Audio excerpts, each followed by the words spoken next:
Hello, this is Cathy Cassidy and I'm here to read you chapter 4 of Sunday Girl. And if I show you the picture at the top of the chapter, you will see it has a little bit of a baking theme to it. So here we go, chapter 4. Dad lives in a little terraced house near the city centre. When I ring the doorbell, the chime plays Blue Suede Shoes. Jude, sweetheart, Dad says, opening the door in jeans and a t-shirt that says Elvis Lives. Come in, my little child genius. Your teachers were pleased with you last night. Me and Vic were so proud. Don't be daft, I laugh. Thanks for coming anyway. Now that it's over, I guess I am glad Dad and Victoria were there. I just wish they'd blended into the background a little bit more. Didn't mind the white flares, did you? Dad asks, reading my mind. I don't think anyone noticed. Oh, of course not, I say. White nylon catsuits with rhinestone-studded stand-up collars are all the rage among the parents at St. Joseph's, obviously. Oh, how was the gig at the old folks' home, I ask. Not bad, Dad shrugs. They soon warmed up, had them jiving round their Zimmer frames in the end. You know how it is. I do. I used to love going along to gigs with Dad. He is a very good Elvis impersonator, I'll give him that. He has the craziest clothes, the widest flares, the biggest quiff. He wiggles his hips and old ladies, and some young ones, squeal and roar with laughter. He works the crowd, crooning Love Me Tender and gazing into the eyes of some old battle axe. And the next thing you know, she's giggling like a teenager and blushing to the roots of her purple rinse. Dad loves it, all this Elvis stuff, and his enthusiasm is catching. Except to me, these days. I am immune. We drift through to the kitchen. Toast? Asks Dad, loading up the toaster and setting out the jam and butter. Okay. We sit and eat toast that's dripping with butter and slathered with strawberry jam. It's a secret vice we have, just the two of us. Dad reckons I must have inherited it from him, along with the black hair and freckles. So, he says, crunching happily, how's school? Great, I lie brightly. How's work? Busy, always is in the run-up to Christmas. I'm booked out. Office parties, old folks' homes, discos, karaoke, the lot. Still, it should be fun. Should be, I echo. Jude, love, Dad says, is something bothering you? No, at least, can I ask you a question? Sure, fire away, Dad grins. Why did Mum leave you? I'm not sure where that came from, because actually I'm here to ask if he's getting married to Victoria. Digging up the dim and distant past is not part of the plan. Dad stares down at his toast crumbs, shell-shocked. Things didn't work out, he tells me, which is all that anyone has ever been able to tell me. And suddenly, it just isn't enough. Why didn't they? I push. Did you stop loving her? Did you have an affair? No!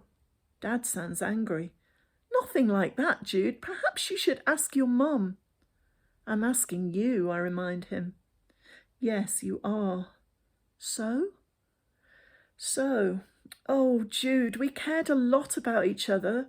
We met after a Fab Four gig. We were together for years, having fun, out every night, touring with the band. And then you came along and everything should have been perfect. We were planning to get married, a church wedding, a white dress for Rose, the lot. I want to remind him that weddings are meant to come before the babies, but I bite my tongue. Instead, I try to picture myself as the littlest bridesmaid ever, pink-faced and beaming in a dress full of frills. What went wrong? I ask. Dad sighs. Looking after a baby isn't easy. Your mum was a bit wiped out at first. She found it hard to cope. I was away a lot with the band, so I couldn't help as much as I would have liked. She started drinking. I mean, we've always liked to drink, the two of us, so I didn't notice it to start with. But then I realised Rose was drinking in the day. You can't do that when you've got a baby to look after, Jude. I got scared. I started taking more and more time off from the band to look after you, until finally they found someone else to take my place.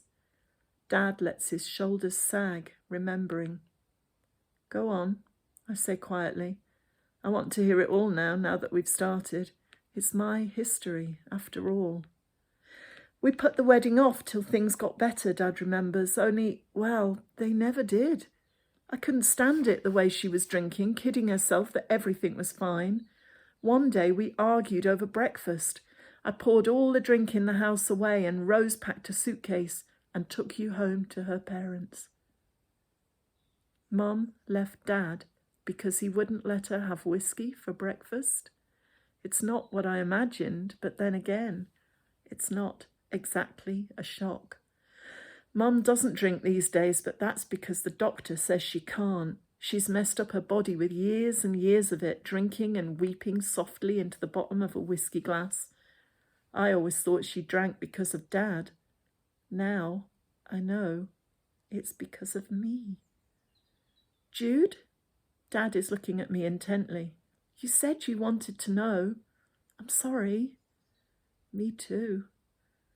I didn't want to let you go, Dad says. It broke my heart, but I knew Molly and Patrick would look after you, and Rose, of course. It seemed like the best thing at the time. He reaches out across the table and squeezes my hand. I always thought it was something you did, I say shakily. So did I, Jude, Dad says. So did I. When Victoria gets in from work, she finds us baking sponge cake from a dog-eared recipe book. Things have not gone well. I do not have Gran's gift for baking, and Dad doesn't have the right kind of flour, the right amount of eggs, the right kind of sandwich tins, and we've eaten all the strawberry jam. We press on regardless, pouring the mixture into a non-stick loaf tin, whipping up butter and icing sugar and cocoa powder to make buttercream icing to die for. Hi, Jude, Victoria grins, chucking her jacket on the sofa and kicking off her shoes. Smells gorgeous. What's the occasion? Oh, nothing much, I say airily. We're just celebrating something. Victoria shoots a quizzical look at Dad, who pretends not to notice. So what are we celebrating? She asks again. Nothing important, I tease, just the fact that you're finally going to make an honest man of my dad. You told her, Victoria squeals. Oh, Jude, what do you think? Are you okay with it? Because if you think it's too soon... Soon? You've been living together for 6 years. I know, but if you'd rather we waited... Victoria, I'm trying to tell you how happy I am, okay? Okay. She flings her arms round me and hugs me tight, and I wonder how I could ever have thought that this was a bad idea. Victoria and Dad are perfect for each other. Want to see the ring? She blushes, showing me her left hand with the tiny diamond glinting. Isn't it beautiful? Gorgeous, I tell her. You're gorgeous, Dad corrects me, putting an arm around each of us. My 2 gorgeous girls. Just then the oven timer goes off and I dive for an oven glove to rescue the cake. I lift it out, golden brown, looking like a small steaming house brick with a worrying dent in the middle. It'll be fine once we've got the icing on, Dad says doubtfully. Of course it will, Victoria says kindly. What exactly is it, anyway? My mouth twitches and Dad is unable to keep a straight face. Soon we're doubled up laughing, and all I can do is point to the recipe book, the page splattered now with chocolate buttercream and bits of eggshell. It's Victoria sponge. So that was chapter 4. I hope you're enjoying the story so far. I hope it's giving you a little bit of escapism in these crazy lockdown days. And yeah, Jude's life is odd and interesting enough to keep any of us distracted from the reality of lockdown, I think. Yeah, maybe you can leave me a message and tell me whether you have an embarrassing family and in what ways they might be embarrassing. But Jude definitely thinks that her family are a bit unusual and odd. So yeah, I think all of us might think that secretly, I don't know. So take care until tomorrow. I hope you'll tune in to hear chapter 5.